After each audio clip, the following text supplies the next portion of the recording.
Good morning, Service Lines community. How y'all doing today? Brother Doug. 17 years ago when you started these podcasts, did you realize what you were doing when you did that first time? Not a clue. It just happened. Other than that, how do you start a podcast? I mean, I really. actually don't think I've ever paid attention to a podcast and how it begins, but I don't know. you know, There's a lot of people that do it different ways, but that's how I started it. And it's catchy because now when I go into the office and I see people for the first time, I'm like, good. Oh, hold on a minute. Hold on a second. What's up, buddy? hey, good morning, Jeremy. Haven't seen you in a while. Good to see you back. Guy's busy, man. He's doing appliance service and sales. Guy's machine is growing over there. He's got employees. It's all good, man. Way to go, Jeremy. Always good. Well, we are talking about shifting from that firefighter mindset that so many of us in the industry have experienced, and maybe there is a temptation to fall back into it from time to time, even when you know better. And then switching to more of a architect mindset where we're intentional, we're building something, we're planning, and it's always happening.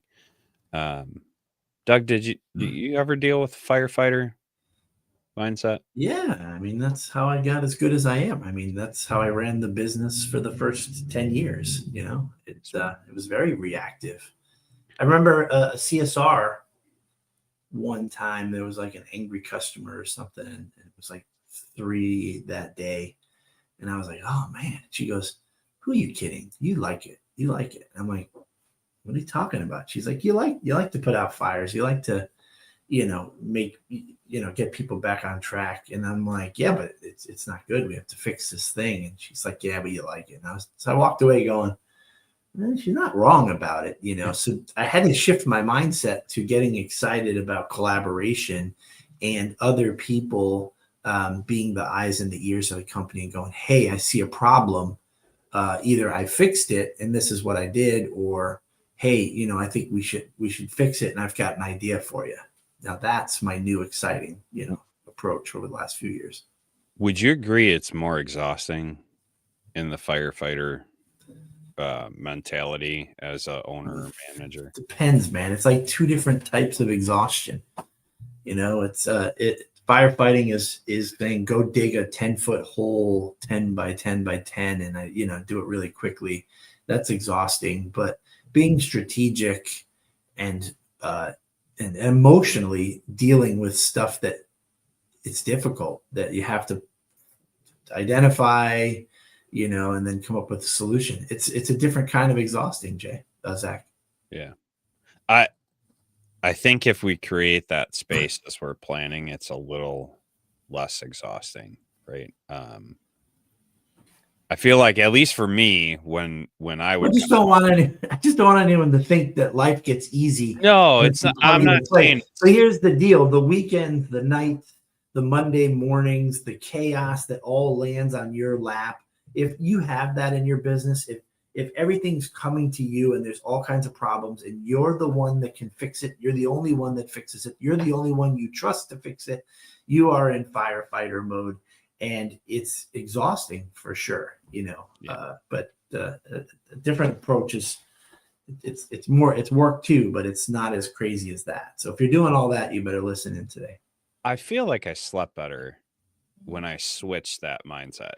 Not for sure. I was still tired. I mean, it's still tiring when you're going through the emotions of planning and being strategic. But I feel like I was better rested once I made that switch, as opposed to coming home, crashing out in the chair, and that was the end of me for the night. My family got zero. There was nothing. That's right. Left. Oh, absolutely.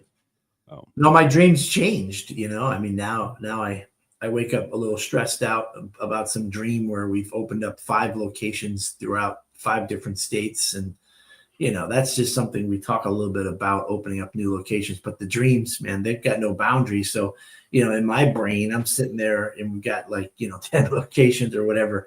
And then I wake up going, whoo, but it's different than, yeah, absolutely what you're talking about, which is the buck stops with you all the time. Boy, oh boy, that is really tiresome. And then it's disappointing to fail or Oh, to sure. that. And we'll get into this, but to think that you're better off than you really are, but you've not had time to check out where you're at because you're in the weeds, you're running the race. It's pretty discouraging to find out that, oh, it wasn't as good of a year as I thought it was going to be. Those are heartbreakers. Those will Yeah, tear you down for sure. for sure.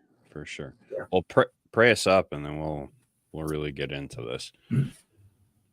Lord God, we come to you this morning with our arms raised up high, exalting you and praising you and thanking you for everything that you give us. Lord God, we live in this world where you've given us free will and a desire to worship you and also to succeed. And so the pull of sin and the pull of you being our God can sometimes cause us to get in firefighter mode with our faiths. And so, Lord, I just pray that you help us with with our relationship with you, that it is healthy and holistic, and that we come to you with every decision. We come to you with our plan, and we ask you to be the God to oversee and watch it. Lord God, help us in our times of anxiety. Lord, we call on your Holy Spirit to whisper in our ear the magic words of peace and rest. And so, Lord God, we just pray that we are in that same frequency that you are in. In Jesus' name, amen. Amen.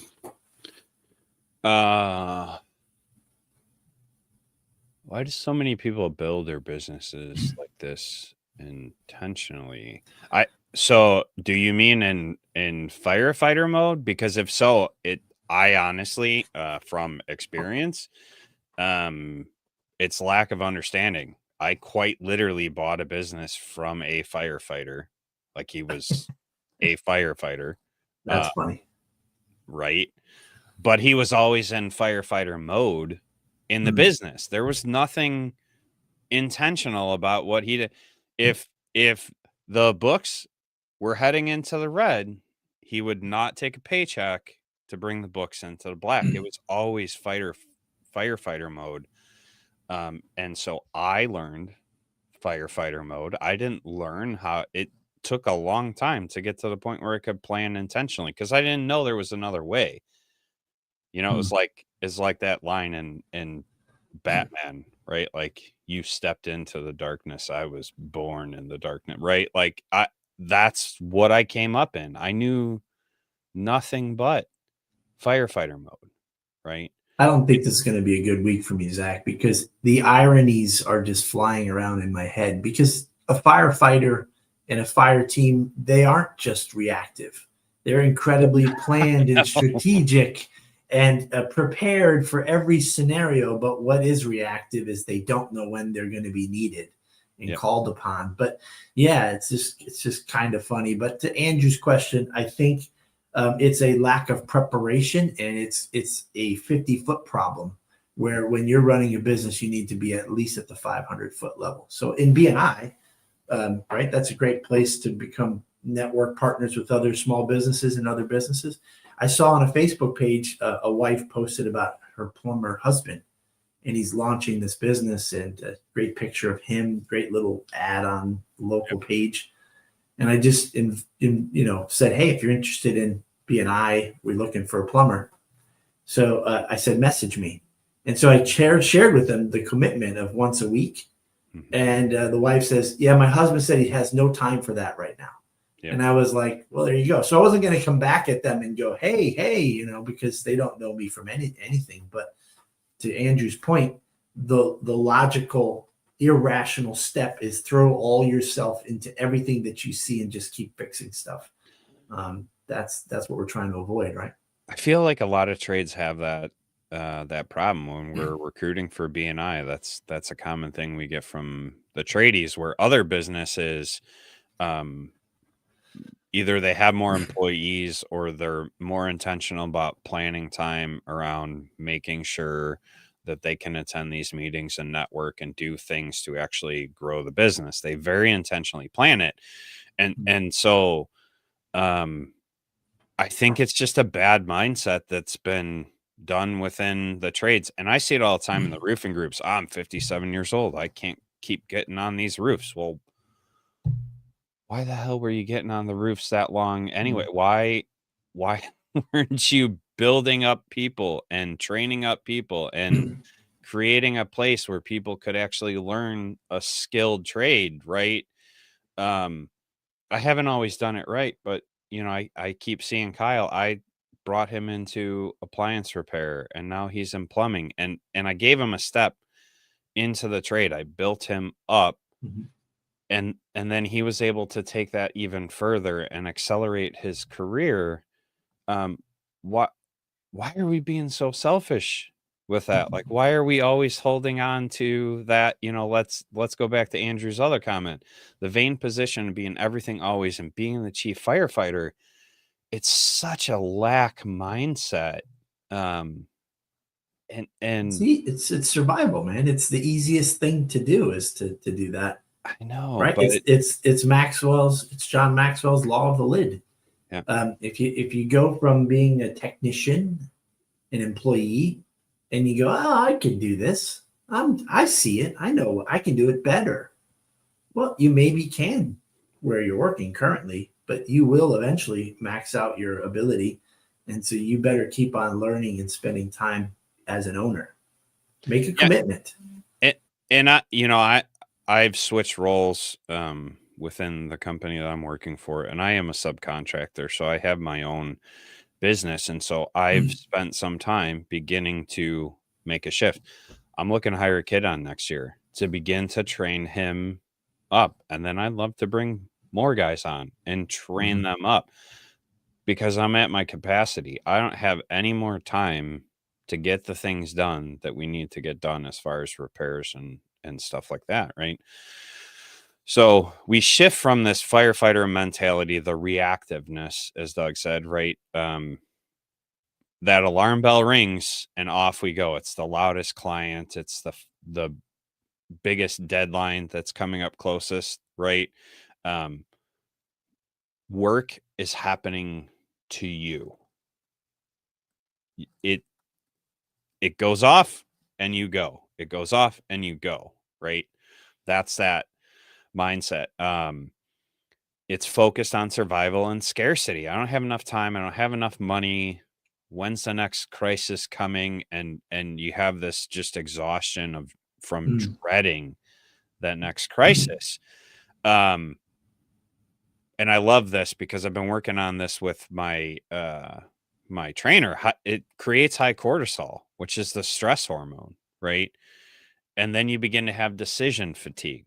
Like you literally are just tired of making decisions because you have nothing left. And then it leaves you burnt out.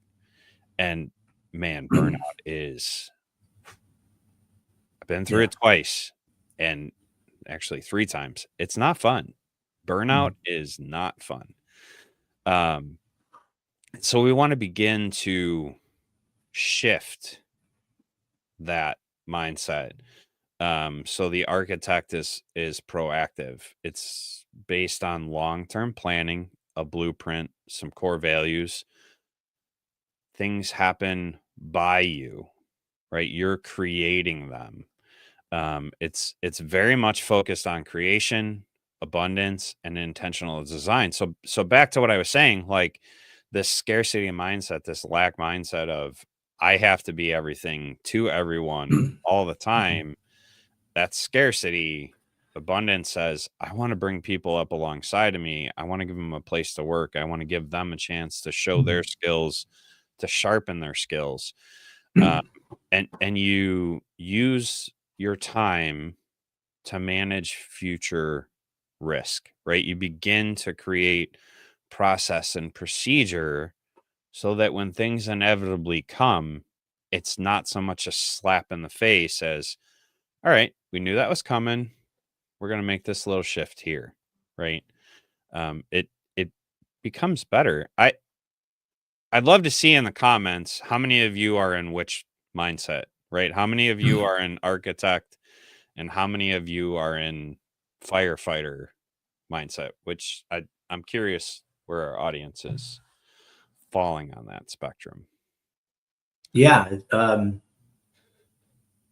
There is no direction if you're in firefighter mode, for sure, right? We are just kind of a ship in the ocean, um, with no compass, and wherever the wind is taking us is where we're heading.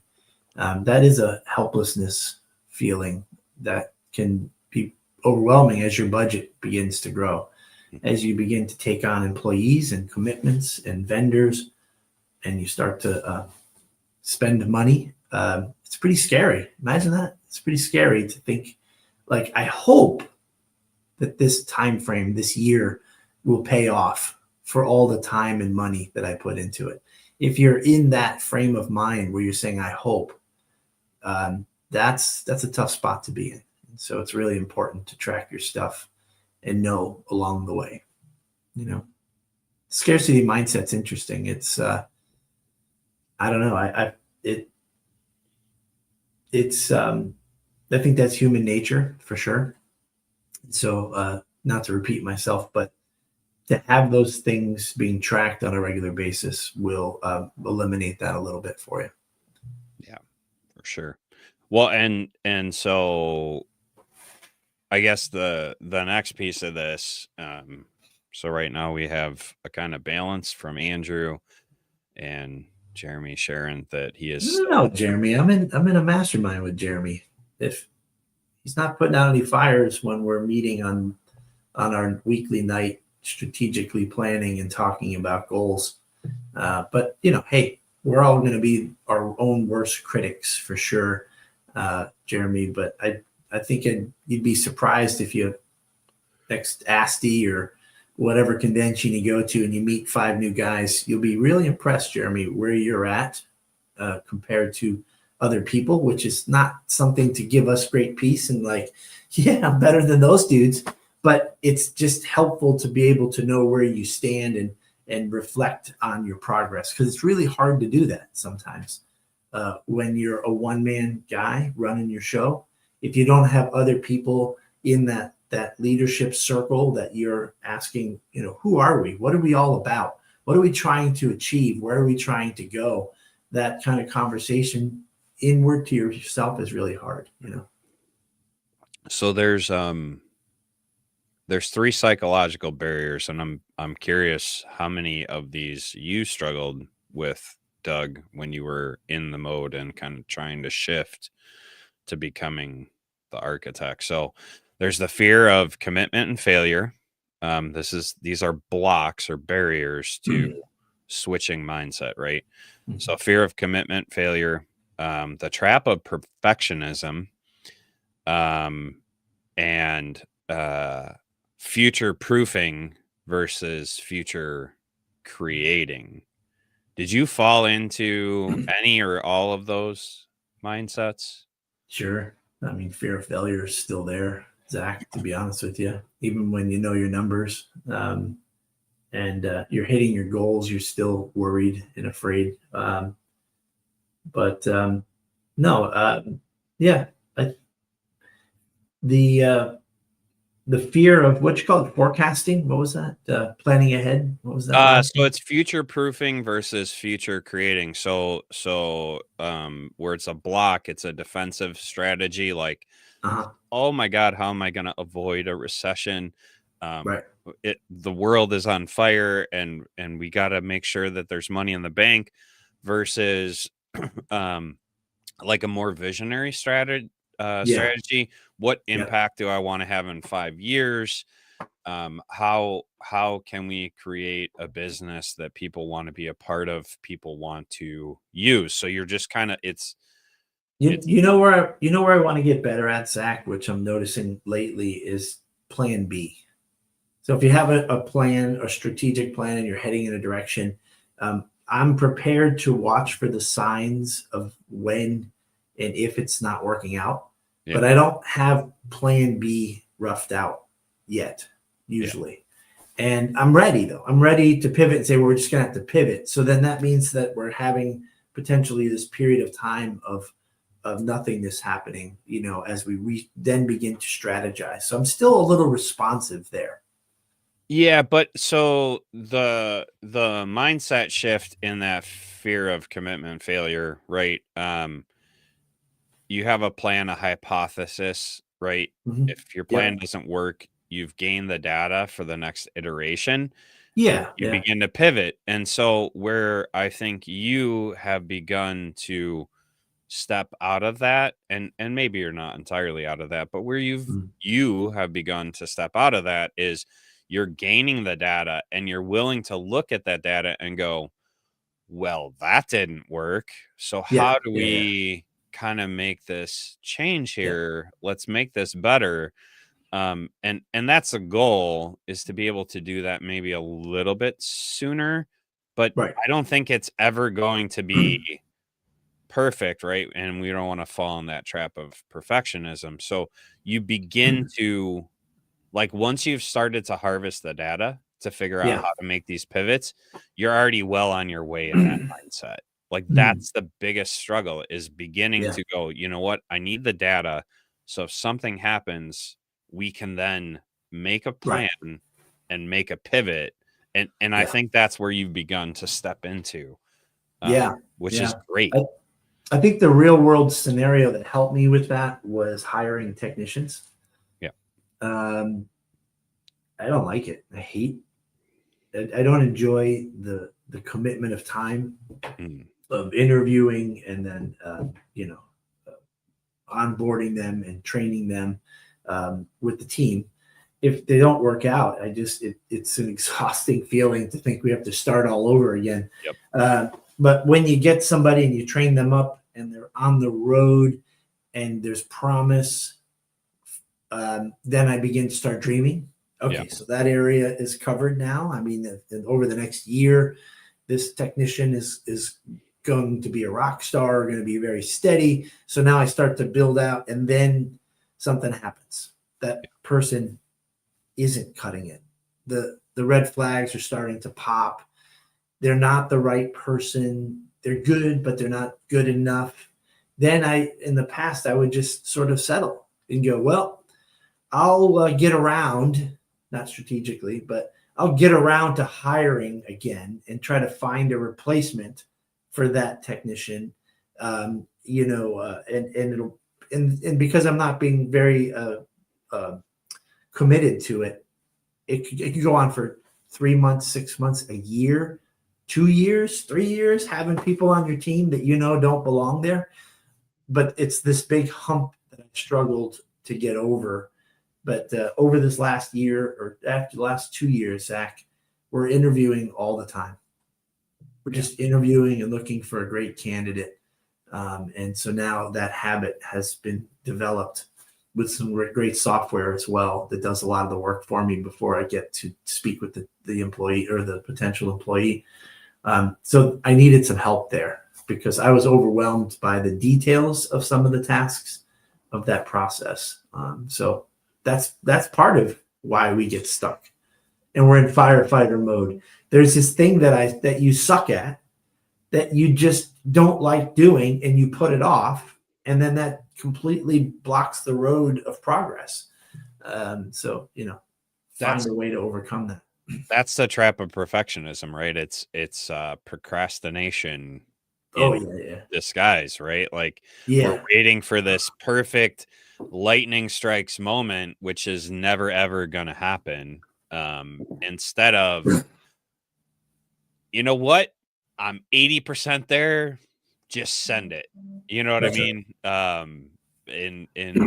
In some of the tech bro world, it's the minimum viable plan, right? And you get a plan most of the way there, and you just rock and roll. It's messy, um, but you're actually doing something. You're actually gaining some data. You're actually making some traction. So That's the trap that that got me all the time, and then I overcorrected and went the other way and was just like That's a pivoting Zach move. all the Yeah, time. Yeah. absolutely. So Yeah. let me ask you a question. Is this a glass half full or half empty mindset? Are you ready? Um, as long as I break even, if I break even on a bad idea, I'm okay with it. Is that a glass half empty or a glass half full type of mindset? I mean, I would say it's half full. Um, And let me just tie it to what you were just saying a couple minutes ago. Not being afraid of trying something, right? yeah. Being strategic and grow your business, try something new in your business.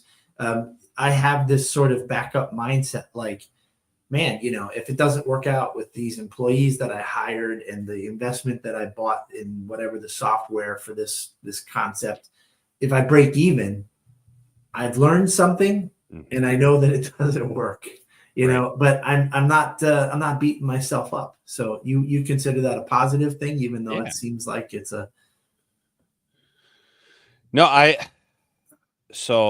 think being willing to take some of the risks where it can become a glass half empty is if you didn't bother to collect any data along the right, way to be able to make that next pivot or that next transition. So if you're just like, you know what, if I break even, it's great, but you have no plan behind that if you break even, because remember the goal is to be profitable if we want right, to grow, if we want to expand, if we want to, whatever that looks like for you. Um and so if there's nothing behind that, then yeah, it's half empty. But if it's I'm going to try this, I'm going to see what happens, and then I'm going to review it and figure out what could have been better, how we could have yeah, changed it, yeah, or if this was yeah, even a worthwhile thing to do. If you don't take that reflection time, which is part of what we're going into next, but if you don't take that reflection time, then yeah, it's half empty. There was no yeah, point in pivoting or trying it because you didn't learn anything from it. yeah, You yeah. didn't The gain data, the any. data, and the takeaway, right? That's valuable stuff because it's you going through it, not just reading a book or following some business leader's approach and it doesn't work. When you come up with something, try it. The data that you get from it is pretty powerful. It makes you a better leader. It does. It does. And so the last piece is we want to create this sustainable buffer mindset. We want to create this space where we can create plans, we can reflect on plans, we can build future plans, we can actually rest, right? Mhm. Um, everything is going to take longer and cost more than you expect Mhm. all the time, all the time. And so if you're intentionally building a buffer in, right, whether it's a time frame of 20 to 30% time or 20 to 30% built into a financial buffer, right? It it turns stress into capacity. It creates this space for you to breathe when it doesn't go the way that you think it went. Right. Um, but it also gives you this chance to reflect, to restore, to get that energy back, right? Um, so the myth that productive people are always busy is just that. It's a myth.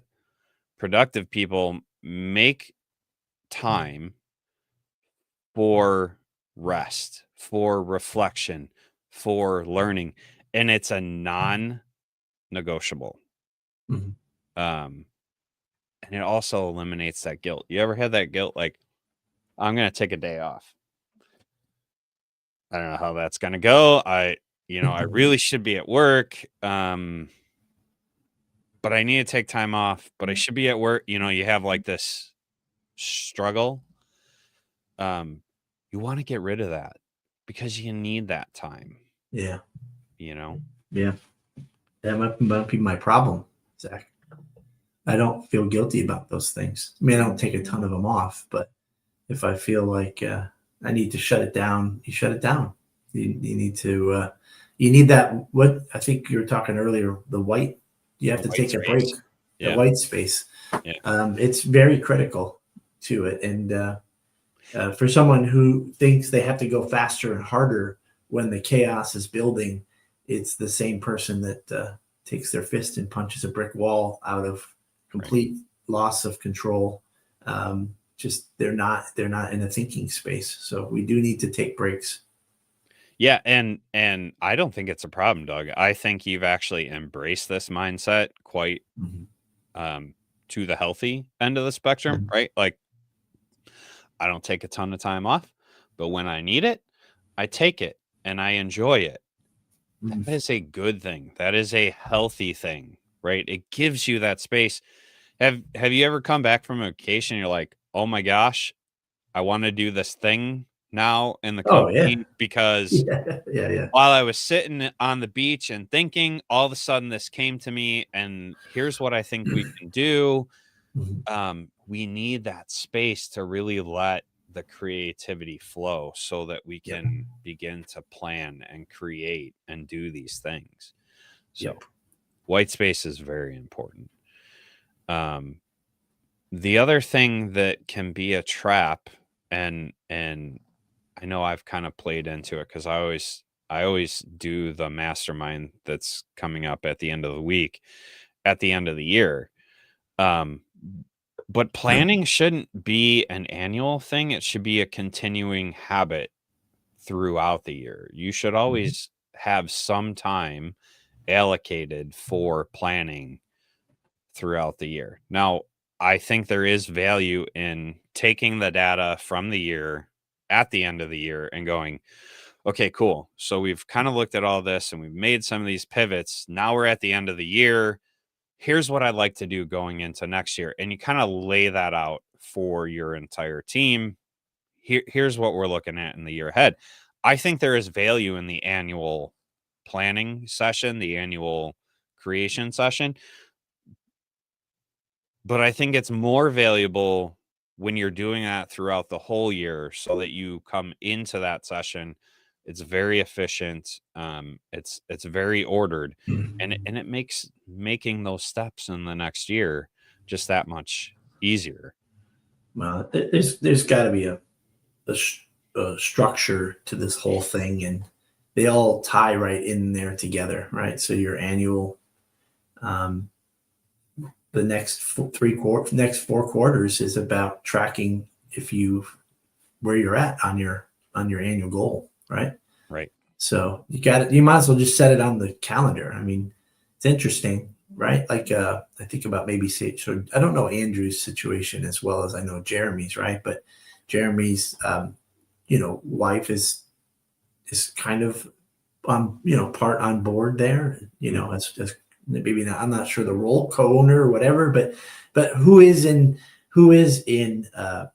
Jeremy's inner circle of the leadership team when you're growing your business. It might just be you and your employee, but to sit down and to talk it out um, with somebody else that's 100% invested Yep. and excited about what you're doing, and letting you just kind of talk it out and then reframing that to, well, so what's the takeaways? Where do we head to? 50% CFO, congratulations. So she's the boss. Oh, wait, I remember that from our last convention that we went to together, Jeremy. I forgot about that.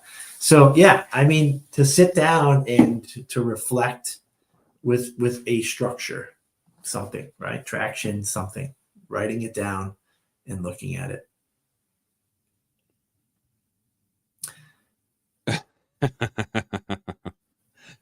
Yeah, well, I've been saying that for a while, Andrew. So we love you, buddy. You'll get there. You'll get there.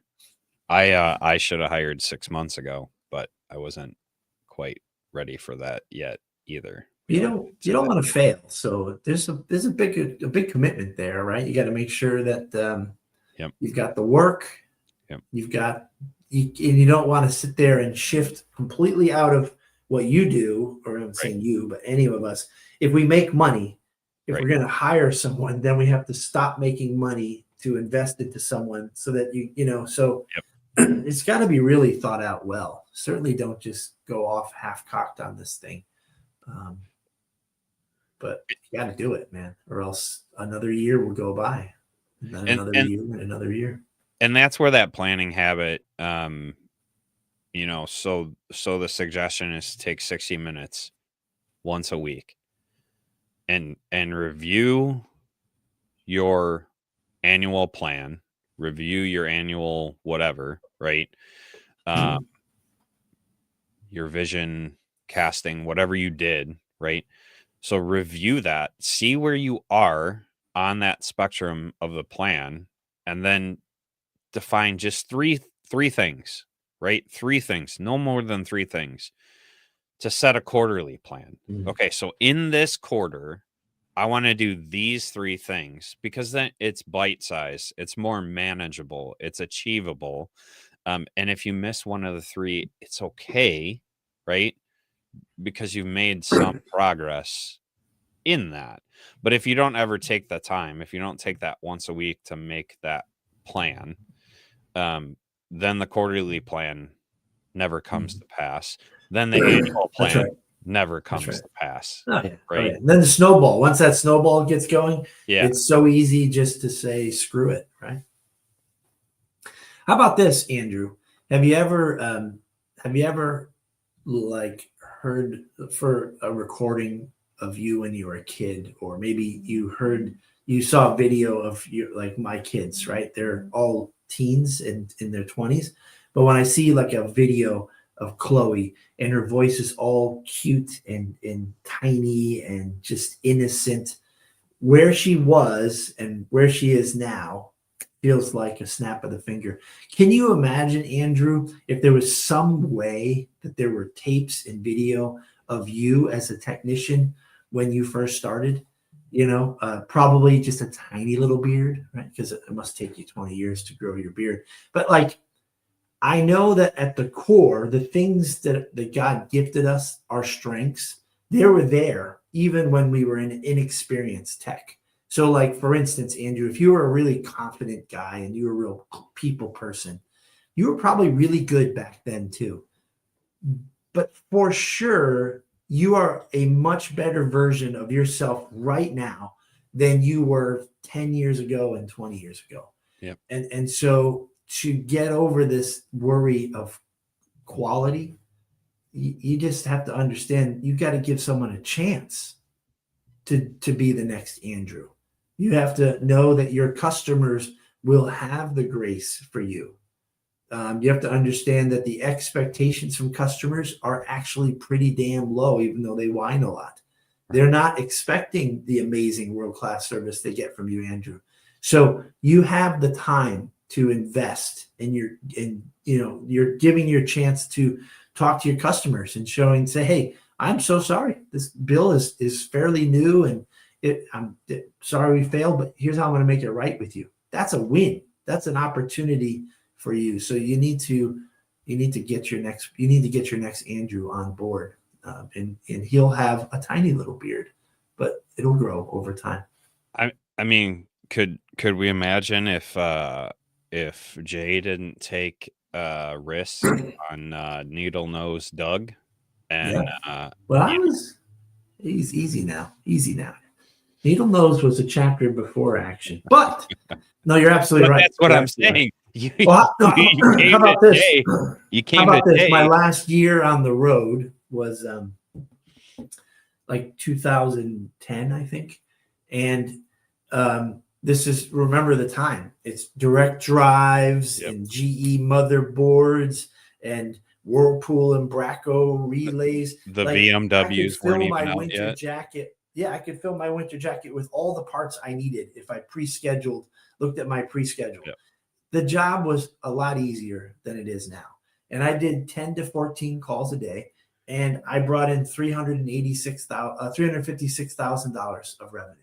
Right. Jay had to say, if I want my business to grow, I'm going to have to take him off the road Mm-hmm. and I'm going to lose $356,000 of revenue so that I can get to the next step in the Yep. business. Very big, fearful move on his part. He was worried. So now we hire a couple guys, experienced and inexperienced, and it felt good for a year or two that two guys made up a one Doug, right? So there's that to the needle nose idea. But today I have three techs that do that or better, and that's because the investment that Jay was willing to put in on that day, on that year. So to Andrew's point here, I know he won't mind me sharing this, but look at TK, right? His partner Austin is very much a technical guy. Austin's never going to come off the road. He's a co-owner and he's never going to come off the road because That's that's right. his thing. That is That's right. Austin is an amazing technician. He blows my mind with what he does as far as understanding the troubleshooting and all that stuff, right? TK didn't want to come off the road, but he's found that since he came off the road, the business is actually succeeding. Mm-hmm. And so Andrew, maybe your solution is find a J, right? And you be the Austin to that and be on the road and train guys up and be a technical guy on the Right. road. That could be the answer. But Sure. but you'll never grow unless you find that other person to complement wherever you're weak, right? Doug and Jay, you're two very different people. Jay is very much a visionary. What if we try Mhm. this? What if we think about this? And Doug is very much a okay, let me figure out how to make that work. Let me figure out a strategy, a process, a plan to get this going. Not that you don't have visionary qualities, but Jay is very much head in Yeah. the clouds Yeah. creator, and Doug is very much all right. I'll figure out a way to make it happen. I'll put a plan together That's and right. make it happen. So there's Right. nothing wrong with that, Andrew. Right. I'm not saying you have to come off the road. I say that all the time. You need those people in your business. Well, if you are that person that's on the road, you are that person that's training technicians, that's fine. Find the person that can do the business side. Find the person that can help Mhm. to create the processes and the procedures. Find your Doug, right? Yeah. Yeah. A great commercial is an excellent trainer training a technician in a home, and the customer is an eye and earshot. Mhm, To hear the why happening when they're doing it, mhm, hey, we always want to lay these mats out because the customer's home is the most important thing to us. We want to show them great respect. Customers over here working and go, oh, damn. So, Andrew, you could be on the road. You could be the guy building an army of technicians, but you just have to be willing to share in the glory, which is making your customers happy with giving them incredible service. So you could certainly be probably a great trainer, making money, still on the road, growing up two or three technicians. You will have to put the hat on where you have to step off the road a little bit, check your metrics, check in with the guys, meet with them, run your books. You're definitely going to have to manage your time a little bit, but don't be stingy with your customers, Andrew. Go yep. find Andrew Jr. and or Miss Jr. And get them in front of your customers' houses. Yeah, and I think and I speak from my own personal experience. I feel like Andrew and I are pretty similar in this. Um, 80% of you is better than 100% of you doing the work. That's So right. 70 or 80% and someone else doing the work is better than you doing 100% of it all the time. And part of that is that perfectionism trap. Like, well, they're never going to be as good as me. Well, you don't know that because I've had people that are way better than me at Mhm. things. That's right. And I didn't expect them to be. And so if you can find someone who at this point is 70 to 80% of you, do it. Run with it. See what happens, you know? Um, We're one medical emergency, whether it's short term, long term, or permanent, from not having a business. yeah. If all the weight is on your shoulders, I had a technician who just gave his resignation this past week.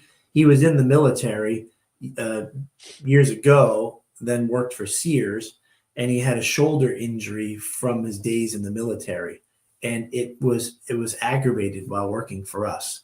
So between the VA and how long it's going to take for him to get a scheduled surgery and recovery time, he has no way to have. There's no disability insurance. There's the state's not Mhm. offering disability, so he had to resign. And he said, even when it comes back, I'm going to take a different job with less manual labor on my shoulder. You will not be, we're always going to be statically getting worse and worse with our physical and mental health. It's just, we do Eh, the best to keep it up, but and I'm in an extremely physical, and that's why I said this year I realized like I can't be climbing these roofs forever. I need to start training guys up. And they may come in at 50% of what I am, Mhm. but it's still better than me having to commit 100%, 120% of my time, right? Like there's Right. just not enough hours in a day, not enough days in a week, especially in my industry. It was beautiful last week. It's freaking snowing today. I don't know what Yeah. the rest of the week is going to bring, right? There's just not enough hours when we hit a certain point. And Right. so getting someone to come alongside you that can take some of that load off, is better than not having anyone, right? Mhm. If I can begin to teach someone how to watch a job site, how to pay attention to the details, how to, understand why the install crew is doing something a certain way, then when we go on repairs, they're going to be like, hey, so how does that interact with, you know what I mean? Like you begin to Yeah. just open up their mind to the next thing and the next thing and the next thing. And pretty soon I'm willing to bet they'll surpass you. I'm willing to bet that they will surpass you. I have finally gotten to the Those point are where, fighting words, man. listen, I got sound guys now that it was like, no one can do it better than me. And I listen to some of their mixes and I'm like, whew, Yeah. No, it's man, fun. I didn't I'm hear telling that, you, right? it is so much fun to be able to give people opportunities to live up to their potential. Yep. That is, you got to be, and maybe you weren't that way at Gordon's, but you've No. shared many times the church experience was a way for you to measure the growth that you've had in your lifetime, Zach, where you are, delegating and coaching, and now you're excited about seeing people thriving because Yep. you gave them an opportunity. Yep.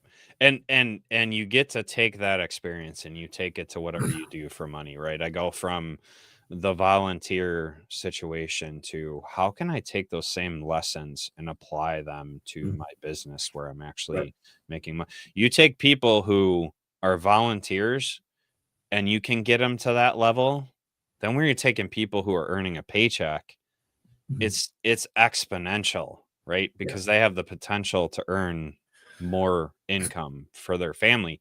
And so taking those lessons has been such a thing for me, but it started with a mindset shift. And that's why we were talking about this today. Here's the lack mindset, here's the abundance Mhm. mindset, and here's why that's important. Hopefully you guys got something out of that today. I know I'm Dr. glad you Dave, brought up. I'm glad you brought up the M word mindset, yeah. because when you have a mindset that you're locked in on, Mhm. it'll help you in the real mode. Like we just gave you the best case scenario, Andrew, that you'll find someone that's better than you. It's going to take 10 over the next 5 years for you to find that. It's not an easy road, but if your mindset is like, damn it, I can't believe it. I just lost this guy from a shoulder injury. Now I have to start again.